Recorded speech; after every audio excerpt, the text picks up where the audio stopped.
Bienvenue mes geeks et mes geekettes dans le 100% de la dernière ligne droite. Et oui, c'est la dernière semaine de 100% avant nos vacances tellement méritées.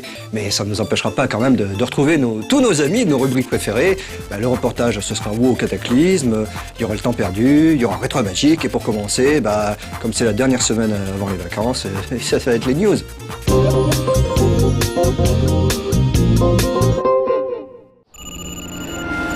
Dévoilé ce week-end lors des Video Games Awards, c'est avec un enthousiasme plus que débordant que l'on apprend la sortie l'an prochain du nouveau SSX, la série de snowboarding grand spectacle sur console. Disparue depuis maintenant 3 ans, la série avait su séduire avec son gameplay très arcade, flashy et grand spectacle. Mais cette fois-ci, EA semble s'être tourné vers un style bien plus axé sur l'action et la survie. Même si peu d'informations ont été communiquées, on peut d'ores et déjà saliver et fantasmer sur le premier trailer bourré d'adrénaline de SSX Deadly Descent. A noter que la vidéo n'est pas représentative du gameplay final et que le jeu sortira pour l'hiver 2011. Et oui, déjà.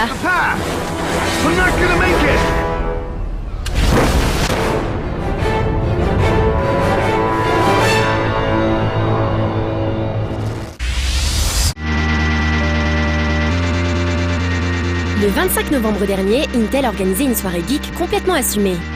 C'était la soirée Geek So-In. Mais qu'est-ce donc qu'une soirée geek ? Et je vais vous jouer la traduction de Star Trek.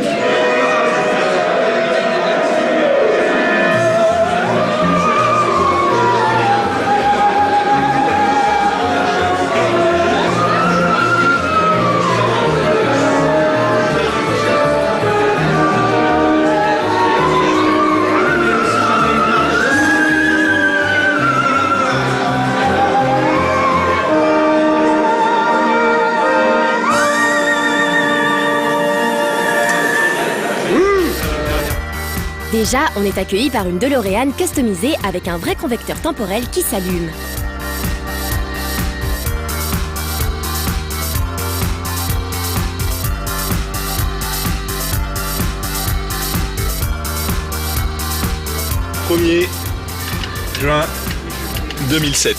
C'est parti.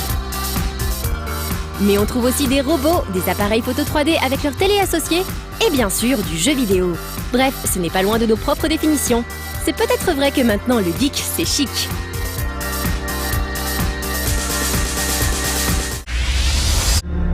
On termine ces news avec le teaser d'Uncharted 3 Drake's Deception, le prochain blockbuster de Naughty Dog qui nous amènera cette fois-ci au cœur du désert de Rub al Khali. On a hâte. All men dream, but not equally.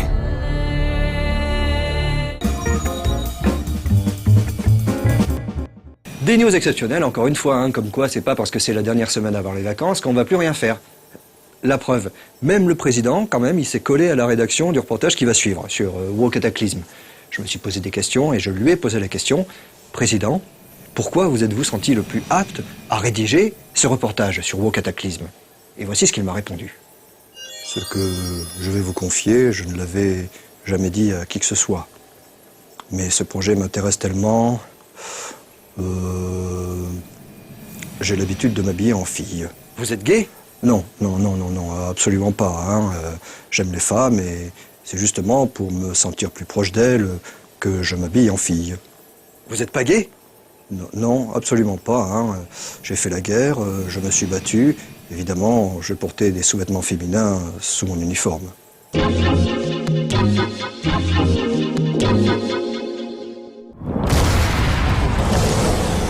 C'est fin 2004, il y a plus de 6 ans que Blizzard a lancé son MMORPG World of Warcraft. Un MMORPG, c'est un jeu de rôle en ligne massivement multijoueur, et WoW a dépassé tous les records dans ce secteur. Il compte aujourd'hui plus de 12 millions d'abonnés dans le monde. Pour garder ses abonnés, Blizzard ajoute régulièrement du contenu dans son jeu, sous la forme de patchs et d'extensions. Et après The Burning Crusade en 2007 et Wrath of the Lich King fin 2008, une nouvelle extension vient de sortir début décembre, World of Warcraft Cataclysme.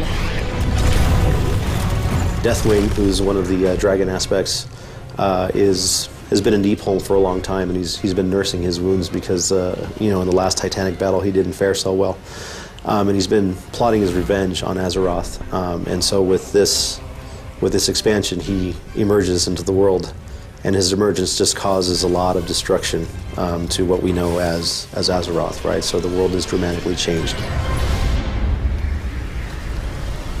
En pratique, le cataclysme et les actions d'Eldemort ont été l'occasion pour Blizzard de refaire les parties du jeu qu'ils avaient mis en ligne en 2004 avec leur savoir-faire d'aujourd'hui et de réorganiser un peu le monde, tout simplement. A lot of the new players were definitely unhappy about the fact that they're coming in and the world seems very empty, right? Because there's a lot of players that are, they're running through Outland and they're going through Northrend, right? So the high-level content, high-level players, you don't see them as much in the old world. And so we decided that, well, why don't we do that? We can accomplish the best of both worlds. We can bring the high-level people back to the old world to get that feeling that they had before, and we can bring, the new players that feeling of fullness of the world, that it's vast, it's awesome, it's different. In order to redo the whole world, we had to start by prioritizing things. We looked at, what are the areas that we thought could use the most work, which areas were playing okay, and how did we want the zone flow to work. So some zones have changed completely. We've touched everything, and some zones not as much. If they were good, or if they were higher up in the level flow, because we'll figure at some point you're going to Outland. Those zones didn't get touched as much. Bien évidemment, il y a aussi du contenu pour les joueurs de haut niveau, qui peuvent maintenant progresser au-delà du niveau 80, jusqu'au niveau 85, où les attendront bien sûr de nouveaux raids. For Cataclysm, we're actually releasing 4 raids at the start. For the last one, we did 1. And the raid philosophy's changed a little bit. The encounter team is doing slightly smaller spaces. We found that, spending your time running back after you die on an attempt isn't usually the best way to spend your time. So You remember the death runs, too. yeah, it's still a little bit of a problem, even in some of the lower level dungeons, but we're definitely taking some steps to address that. There's a lot of new interesting things that we've been working with, right? I mean, just the guild achievement system and the guild leveling system. I mean, that was huge, right? And there was a lot of tech that we needed to do to support that once we figured out exactly what it is that we wanted to do. So it's just, for us, it's just constantly trying to, how do we evolve the game? How do we perfect the game? And how do we use technology to make it better? But at the same time, as it relates to stuff like graphics, how do we make it look better but not increase the minimum system requirements too much, right? Because we want to make World of Warcraft accessible to everybody, right? And not everybody has a cutting-edge, high-end computer, right? We have made a lot of graphical improvements. The water system's changed. We pushed out the draw distance. There's, a sun shaft system that the programmers did. It looks, I think it's really beautiful. Yeah, you'll see the shadows too. Yeah. And we like to make sure that those things fit the style of the game and they don't change the look to the point where it doesn't feel like WoW anymore. On trouve aussi de nouvelles races, les gobelins, cupides et rusés du côté de la Horde, et les worgen, des humains atteints de lycanthropie du côté de l'Alliance. So I want to play both, right? Because I really like the Goblin kit, and I really like the fact that, like Horde a lot. But I also have a really interesting view on the Worgen, right? They're very, you've got that Van Helsing type of feeling to it. There's a lot of story behind how they became what they are. And I think that's really cool. And I love Silver Pine and I love all of that area, right? So I want to play those, but I also want to play Goblin. Mais 6 ans après, les joueurs commencent à bien, voire trop bien connaître les poncifs du MMORPG, comme les fameuses quêtes qui se résument à se débarrasser d'une douzaine d'ennemis. Blizzard a ici essayé d'insérer plus de variété dans le jeu. I think a lot of it has to do with the technologies that's available to us, and a lot of it is also what we've heard from feedback from our customer base and feedback from our own developers, right? Because our developers play the game. So, I'm tired of the collection quests, I'm tired of the FedEx quests. Let's come up with something different. Let's come up with a different mechanic that we can use and let's try it out. And then there's the iteration that happens. We put it in, we look at it, maybe we need a little more technology to be able to support this a little bit better. Or, this starts to feel good. Okay, let's add a little bit more of this. Let's extend the quest chain out a little bit longer. And it just goes and goes and goes until we feel that it's perfect. Une des critiques de World of Warcraft ces dernières années était qu'il était peut-être un peu trop facile de manière générale. Avec Cataclysme, le jeu promet aussi d'être un peu plus difficile. I don't know if you've played through the beta or played a little bit of the beta, but you'll start seeing that in the higher level zones, it's a little more challenging to play. You're going to really think about how you're going to approach it. So it adds a little bit more strategy to it, right? Before it was just like, I'm just going to plow through, I'm a paladin, I'm just going to, AoE everything to death, and I'm good, no problem. So that's changed a little bit, right? Well, you used more of your abilities than you were using at the high end before. We found that players, could use just a few abilities and accomplish everything they needed to. So I think some of the balance changes, help let you take advantage of some of the tools that you weren't using before, like crowd control or, healing yourself and things like that. D'après nos premières heures de jeu, le pari est réussi avec cette nouvelle extension. L'expérience acquise par les développeurs est bien mise à contribution et l'équipe est toujours motivée. I've been on the World of Warcraft team for 9 years. Mm-hmm. I've been on for 5. It's been a while, right? But the thing about WoW is that it's constantly evolving and it's constantly changing, right? And that's what makes it really cool, right? So the lore is so vast and there's so many cool things that we can do within it. It's like we're working on multiple games, right? I mean, one expansion is not the same as the next expansion.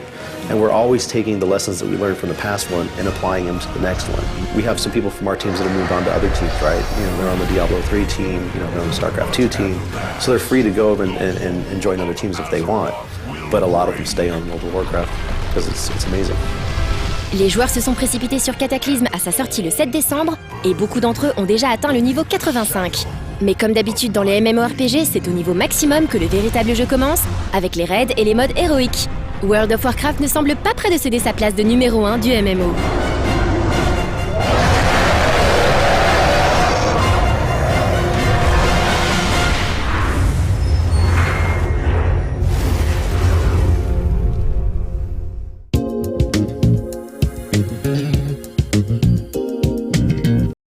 Un reportage exceptionnel de notre vénéré président, et une confession, ma foi, fort touchante et troublante, comme quoi on a quand même bien besoin de vacances. La preuve, Nicolas Robin, temps perdu. Je le croisais dans les couloirs pas plus tard que l'autre jour. Je lui disais « Oh, temps perdu, c'est exceptionnel, c'est excellent, tu fais vraiment du super boulot !» Et voilà ce qu'il m'a répondu. Et si je faisais vraiment fausse route, si je n'avais vraiment aucun talent? Orson Welles, il avait 26 ans quand il a réalisé Citizen Kane. Moi, j'en ai déjà 30.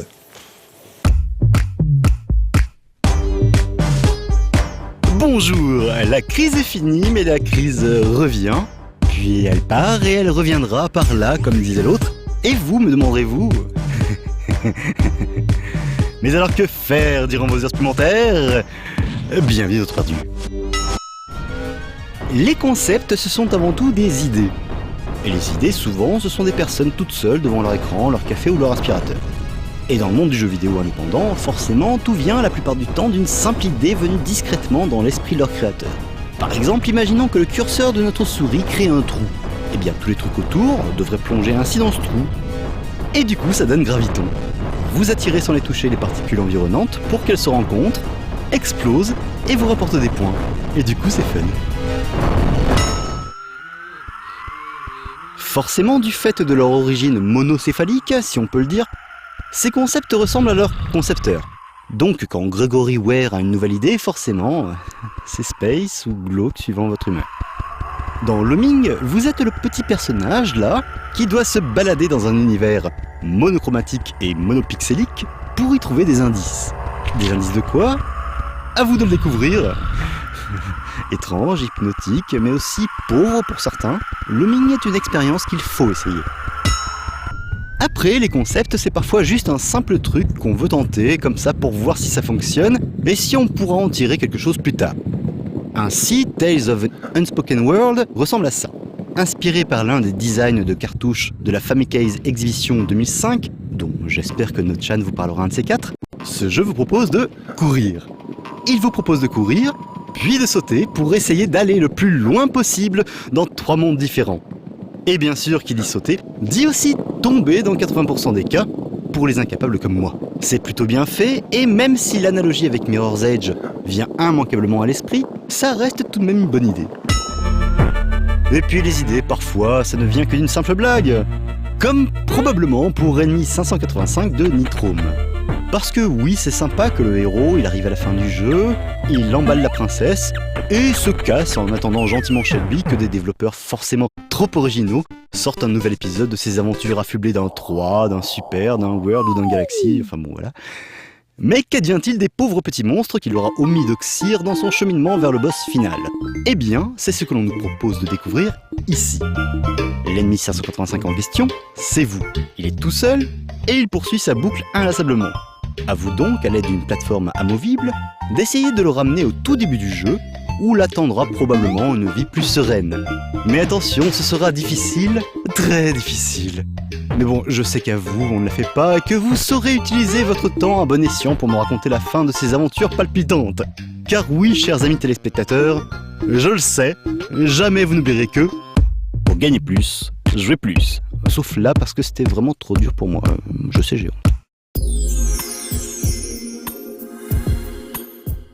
Oui, je sais pas, moi je l'ai trouvé bien le temps perdu, c'est pour ça que je comprends pas la réaction de Nico, quoi. Mais le pire, c'était Julien Pirou. Julien Pirou, quand je suis venu le voir en lui demandant « Bah alors, dans ton rétro magique aujourd'hui, qu'est-ce qu'il y a ?» Vous savez pas ce qu'il m'a fait?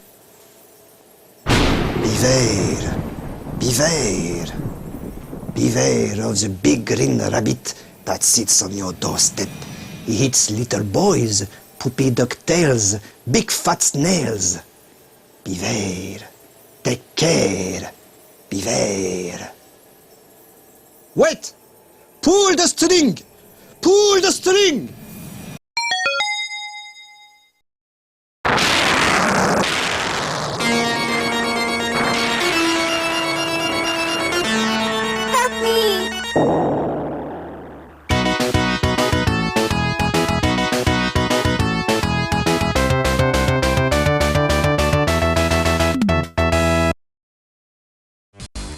Le développeur Cliff Bleszinski fait partie des noms irrémédiablement associés à la société Epic Games et aux séries Unreal et Gears of War. Mais avant ces hits du jeu d'action 3D, celui que l'on connaît aussi sous le surnom Cliffy B fut à l'origine d'un héros de plateforme très apprécié des connaisseurs, Jazz Jackrabbit.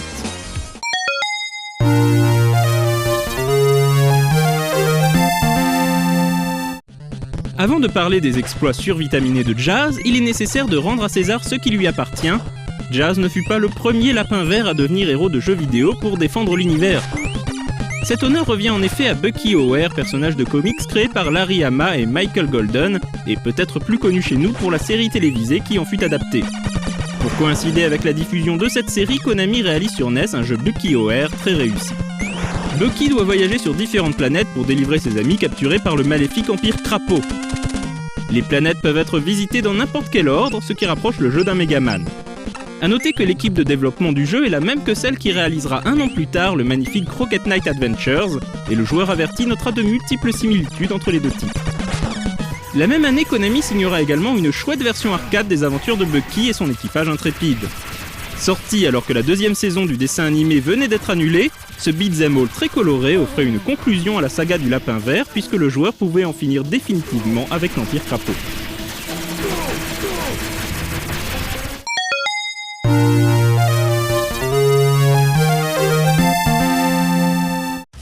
Reprenons maintenant le cours normal de ce Retro & Magic en parlant de son sujet principal, la série Jazz Jackrabbit d'Epic. Jazz apparaît pour la première fois en 1994 pour une première aventure qui lorgne de manière évidente du côté de Sonic the Hedgehog. Avec ce jeu, Epic a clairement l'intention d'émuler le punch et le rythme de la mascotte de Sega, et le développeur américain y parvient d'ailleurs avec un certain succès. Le synopsis du jeu est basique. Le méchant Devan Shell a capturé la princesse Eva Longues-Oreilles et c'est Jazz Jackrabbit, le lièvre vert qui n'a peur de rien, qui va devoir partir à sa rescousse. L'univers du jeu se veut la revanche de la fable du lièvre et de la tortue. Jazz Jackrabbit aurait pu n'être qu'un simple plagiat de Sonic, mais Epic a su y insuffler suffisamment d'idées pour se démarquer et trouver un gameplay qui lui est propre. Jazz est armé d'un fusil laser qui lui permet de blaster tout ce qui bouge et porte une carapace. Le joueur pourra ramasser différentes armes ayant chacune leurs effets propres. Le jeu promène Jazz sur de nombreuses planètes au graphisme soigné et marque également des points avec sa bande-son acid jazz très inspirée. Tout ça n'est certes pas très original mais fera de Jazz Jackrabbit l'un des meilleurs platformers disponibles sur ordinateur. Sorti sous forme de shareware, le jeu connaîtra plusieurs add-ons ajoutant des niveaux supplémentaires, témoignage de sa popularité.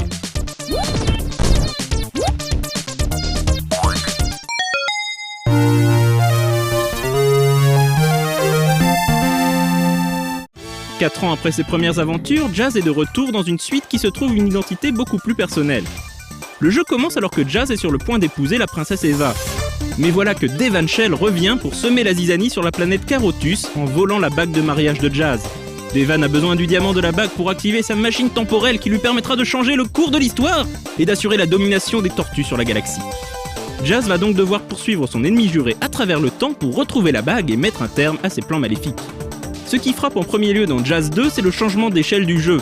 La résolution est nettement plus élevée, les sprites sont plus petits et les niveaux deviennent de véritables petits labyrinthes. Jazz peut toujours foncer à toute vitesse dans les niveaux, mais le joueur devra également utiliser sa matière grise pour franchir un level design parfois retors. La palette de mouvements de Jazz a également été étendue et le joueur peut choisir d'incarner un autre personnage en la personne de Spaz, le frère de Jazz.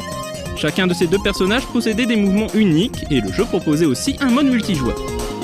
Non content d'être un excellent jeu de plateforme, Jazz Jackrabbit 2 pouvait également se targuer de posséder une bande-son exceptionnelle composée par Alexander Brandon, plus connu pour les musiques d'Unreal ou encore Deus Ex. Dans la plus pure tradition épique, un éditeur de niveau était fourni avec le jeu. Cela entraîna l'apparition d'une communauté de map designers encore active à ce jour. Comme son aîné, Jazz 2 reçut divers add-ons, dont le principal apport fut un troisième personnage jouable, Laurie Jackrabbit, la sœur de Jazz et Spaz, qui propose elle aussi un gameplay un peu différent.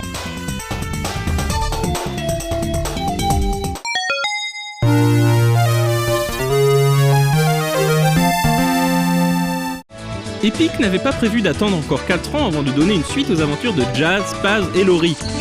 En 1999, le studio lance le développement de Jazz Jackrabbit 3D, un troisième épisode qui, comme son nom l'indique, aurait transporté Jazz dans la troisième dimension à l'aide du moteur d'Unreal. Ce troisième épisode aurait également marqué les débuts de Jazz sur console. On aurait suivi les aventures de Jazz transportées dans une réalité alternative où Devan Shell règne en maître. Jazz aurait dû sauver ses enfants et rétablir le bon continuum espace-temps. On sait également que Spaz et Laurie auraient été des personnages jouables. Malheureusement, le jeu ne dépassa pas le stade de la démo technique, faute d'avoir suscité l'intérêt des éditeurs. Epic décidera d'annuler le projet en 2000. Alexander Brandon avait déjà composé la musique pour le jeu et l'a mis à disposition des fans sur internet.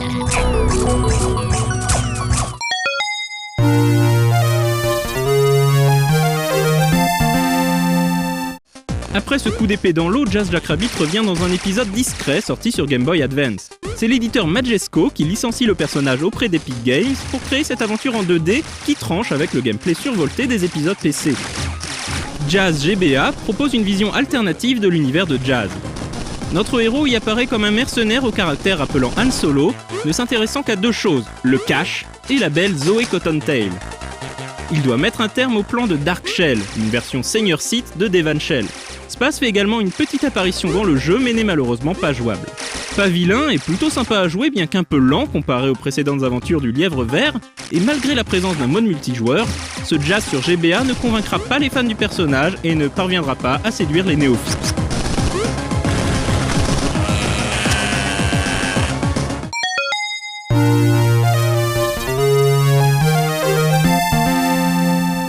Jazz Jackrabbit est resté en sommeil depuis les échecs consécutifs de ses versions 3D et GBA. Cliff Bleszinski a plusieurs fois exprimé sa volonté de ressusciter le personnage un jour prochain. Malgré l'évocation d'une éventuelle version WiiWare, il semble bien que pour l'instant, Jazz Jackrabbit, il broute, il se repose, il s'amuse à toute autre chose.